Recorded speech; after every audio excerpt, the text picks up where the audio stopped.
Hey everyone, welcome to the video. In this video, I want to talk about limiting beliefs and your DPDR. Talk about what limiting beliefs are, how you get them, and how they actually have a really big negative impact on your DPDR. And for those of you that are new to the channel, welcome. My name is Dan, and I help people overcome anxious thinking to get their life back on track and to start to live a life DPDR symptom free. Limiting beliefs can have a real impact in your life, especially with DPDR, because essentially DPDR is caused by some type of anxious thinking or anxiety, and potentially that is also caused by some sort of trauma. And you've probably heard the word triggers. It is very, very possible that your limiting beliefs are triggering you in certain ways, which is either triggering you to have DPDR in the first place or to make it get worse than it already is. So let's have a look at how limiting beliefs actually work with triggers and how they affect triggers and how we can change all this around. So hopefully, you're not having these beliefs, you're not getting triggered anymore, and all the symptoms of DPDR can hopefully just evaporate. What are limiting beliefs? Limiting beliefs are things we believe about ourselves or our situation that limits our capability. And some examples of limiting beliefs are I'm not creative, I can't trust other people, I'm not worthy, I'll know I'll fail, so why should I even bother starting? Essentially, what a limiting belief is, it's something you tell yourself about yourself, which is holding you back. And the thing that you're telling yourself might not actually be true. You've just sort of learned to do it that way. These beliefs can be quite clear in your mind when you're trying to achieve a certain goal, or they can linger in your subconscious. And if they are in your subconscious, you could engage in self-sabotage or do unhelpful behaviors while you're trying to achieve your goal. And what's really sucky here is that you might not even know why you're self-sabotaging. Before we move on, I'd really like to invite you to think about some of the negative things that you tell yourself. All these negative things are most likely to be a limiting belief. The great thing about beliefs is that because they were formed most likely in your early childhood years, and you've brought them with you into adult years, they're not really serving you right now. Let's have a look at how they're formed and how you can change your limiting beliefs so you start to say positive things about yourself and you start to get the things which you want, which I'm guessing is to get out of DPDR. How are limiting beliefs formed? Limiting beliefs are often formed early in life when we're like sponges trying to soak up every bit of information we can. We're not aware they're being formed, but they will continue into adulthood. And these are things that you learn from people of authority, your parents, teachers, basically anybody that gives you information. Here are some examples of limiting beliefs being formed. So number one, you were bullied at school, which will have a profound effect on what you think about yourself and your world. You may learn that if you try and trust someone, it will lead to not being liked by others and it will lead to pain. So you form the belief that I'm unlikable or I can't trust people. Or another example is your art teacher at school said your painting was bad. So you learn that you can't do it. So in adult life, a limiting belief could be that, well, I'm not creative.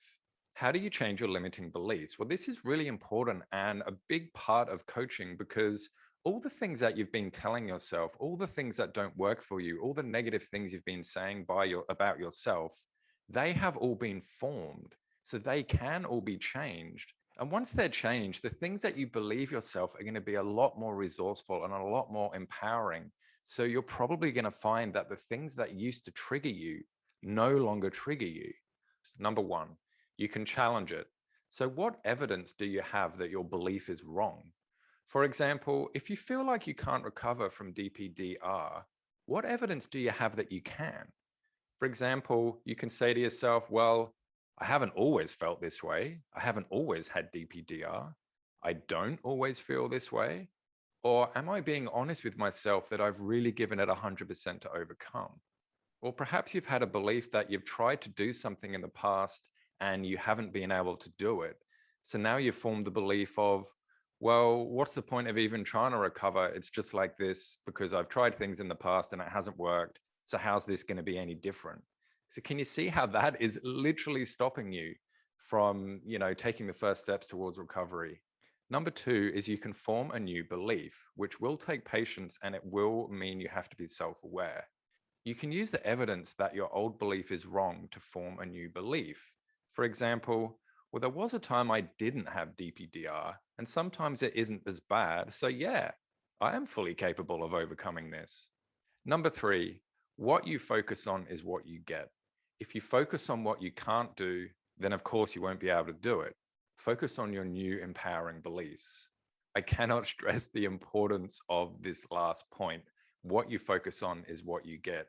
It is so true. If you just focus on negativity, if you just focus on, oh, I can't do this, I'm never going to be able to do this, or whatever it is that you're experiencing, then you're just going to keep getting more of that.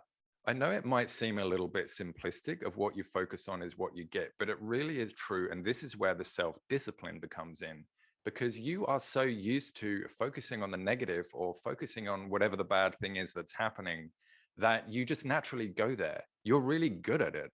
So in order for you to start to challenge these beliefs, form new beliefs, which are much more empowering and actually going to be able you to, start to achieve your goals, then you really have to be firm with yourself and you have to sort of catch yourself every time you do it and keep the new belief in your mind.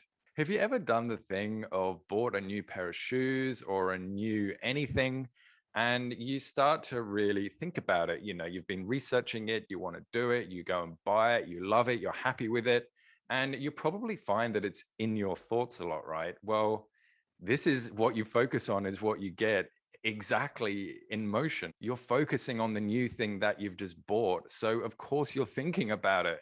Everywhere you go, you're noticing that thing. You do it without thinking about it. And this is exactly what it's like with limiting beliefs and creating new empowering beliefs.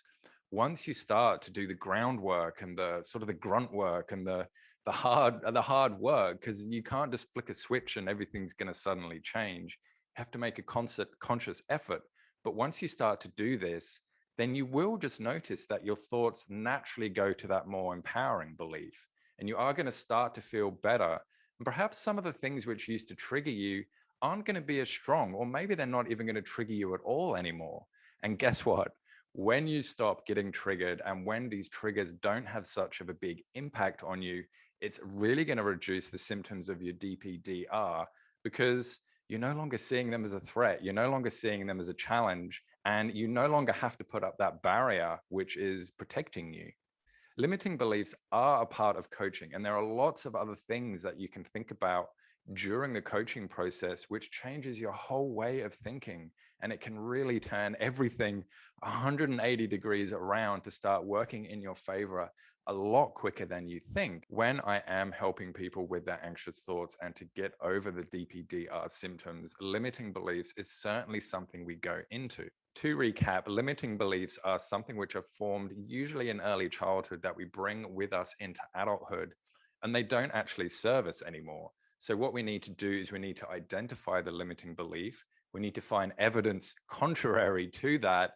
And then we need to use that evidence to form a new empowering belief. And then we need to be sort of self-disciplined about making sure that we're focusing on that more empowering belief so it becomes more natural and easier over time until, you know what, it's just a habit and that's what you think all the time. And my friends, I hope you've learned a little bit from this video and I hope it has given you some insight into limiting beliefs. And if you did like the video and if you did learn anything, consider giving it a thumbs up and subscribing to the channel would also be amazing. And if you have any questions, please reach out to me in the comments or my info is in the description. And I will see you all next time. Bye-bye.